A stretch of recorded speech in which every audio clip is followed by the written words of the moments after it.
avec les Dikakwa et beaucoup d'autres. C'est pour ces raisons que ces pauvres Français, pauvres d'esprit, ont préféré fragiliser l'UPC à partir de Bamenda, un parti, le premier parti démocratique. Ils savent que la force de l'expérience qu'il habite a poussé son parti, le RDPC, qui est devenu âme immortelle.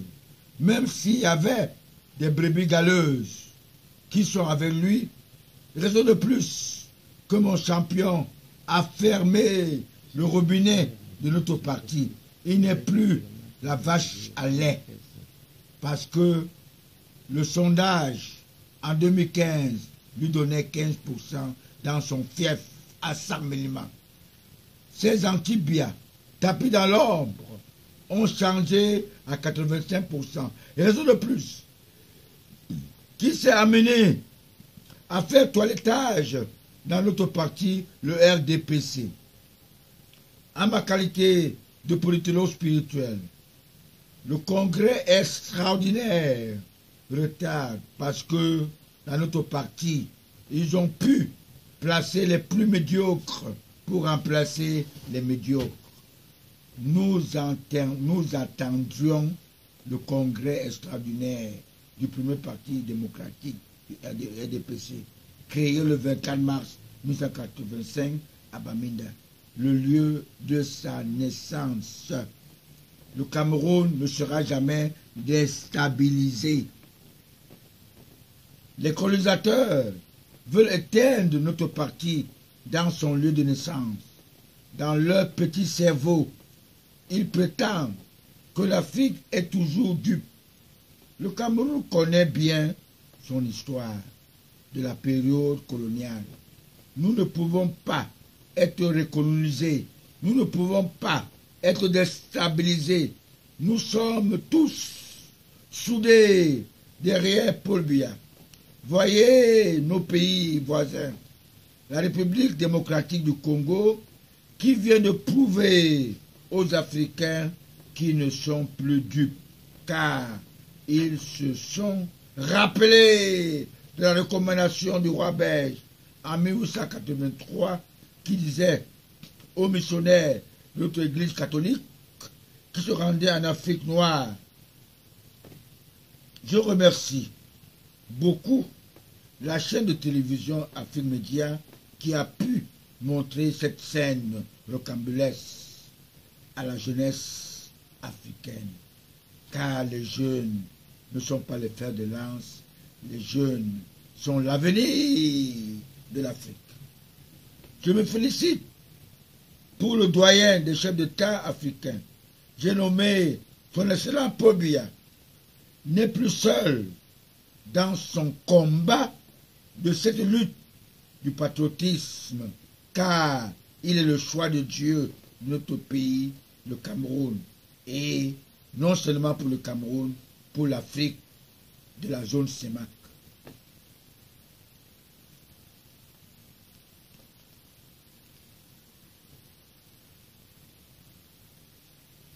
En 2016, j'avais tenu une conférence au Sinak Bar, mon Cameroun, de Bali, où je disais ceci. L'alphabet français a 26 lettres. A, assimilable à Aïdjo, et B, assimilable à Biya. Aïdjo, le dictateur, le méchant, le sorcier, n'a pas pu entrer dans la terre promise. C'est plutôt Paul Biya, le Josué d'Afrique, qui entrera dans cette terre promise. Qui vivra, verra. Et le président Paul Biya a avec lui la plus jeune matriarche, Chantal Biya. Chantal, qui est soutenue par la maman Rosette, qui se trouve au paradis en ce moment, avec les Onarénés d'Ibabedu, qui sont tous au paradis, avec son bourreau, Jean Fauchevet, que vous savez bien. Les spirituels me comprennent. Le président Paul Biya est assisté par la première dame, Chantal, la plus jeune matriarche de notre continent africain. Les naïfs de notre histoire disent que le troisième président sortira dans le ventre d'un oiseau. Je dis non et non. Il n'y aura pas de troisième président. C'est Paul Biya qui atterrit à l'aéroport de Douala au bord d'un avion en 1961. À ma qualité de politologue spirituel, nous les patriarches, nous sommes exclusivement pour la paix dans notre pays. Si nous sommes consultés, nous ne commanderons plus notre paix. Car, à mon avis, les chefs traditionnels ne sont que des auxiliaires de l'administration.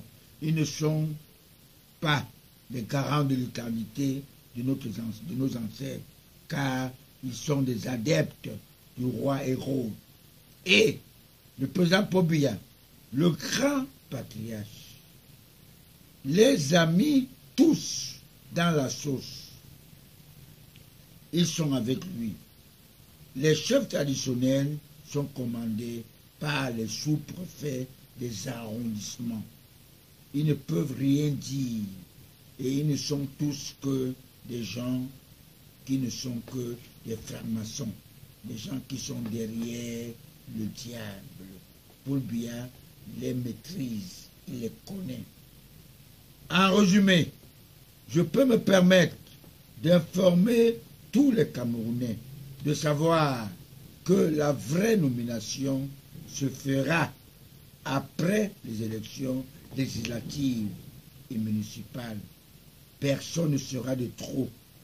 Et tous les patriotiques, tous les nationalistes seront reconnus pour travailler, pour soutenir l'œuvre du choix de Dieu, qui est son excellence Paul Biya. Parce qu'il avait dit, je ne faillirai point. Vous le savez bien. Et je peux prophétiser, comme j'avais prophétisé pour la réussite de l'enfant de Sultan Bombo Njoya, le jeune Seydou, à la tête de Fecafoot, que la CAN 2019 nous a montré notre anti-patriotisme et nous dévoiler tous les anti-Biya tapis dans l'ombre. En quelque chose, malheur est bon. Le jour où nous allons organiser la CAN avec l'homme de l'expérience, nous la gagnerons. Cela ne sera pas comme en 1972 que les gens se sont fait prisonniers. C'est pour cette raison que je vous ai dit qu'en quelque chose, malheur est bon. Paul Biya est le choix de Dieu.